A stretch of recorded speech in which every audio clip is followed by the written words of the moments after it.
সমর্থক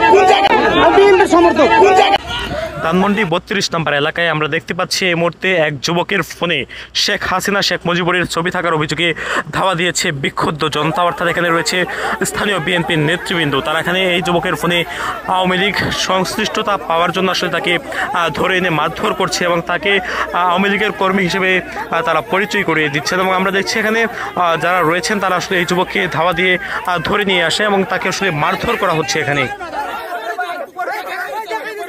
প্রথমে এই যুবকের কাছে তার মোবাইল ফোনটি চাওয়া হয়, তবে সেই যুবক ফোন না দিয়ে তিনি আসলে দৌড় দেন, যার কারণে আসলে তাকে ধাওয়া দেয় এখানে যারা বিএনপির নেতৃবৃন্দ ছিলেন তারা, এবং তাকে সেখানে ধরে এনে তাকে মারধর করেন। এবং এক পর্যায়ে এখানে যে বিক্ষুব্ধ জনতা ছিল তারা তাকে আসলে মারধর করেন, তার জন্য আসলে তার মাথা ফেটে রক্ত বের হচ্ছে।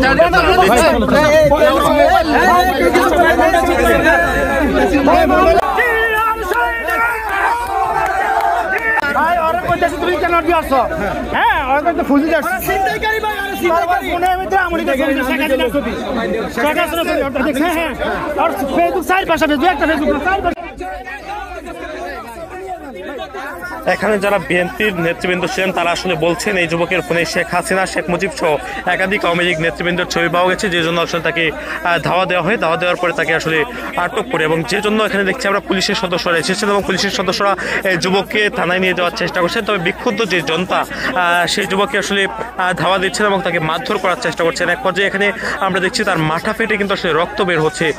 সেজন্য আসলে এই যুবক তিনি আসলে তার প্রাণ বাঁচানোর জন্য চেষ্টা করছেন এবং তিনি বলছেন যে তিনি আওয়ামী লীগ সংশ্লিষ্ট কেউ নন। তিনি বারবার বলছেন যে তিনি আসলে বিএনপির একজন সমর্থক, এটি তিনি আসলে দাবি করছেন। সমর্থক কোন জায়গায় আমি মোহাম্মদপুরে থাকি, আমার বাসায়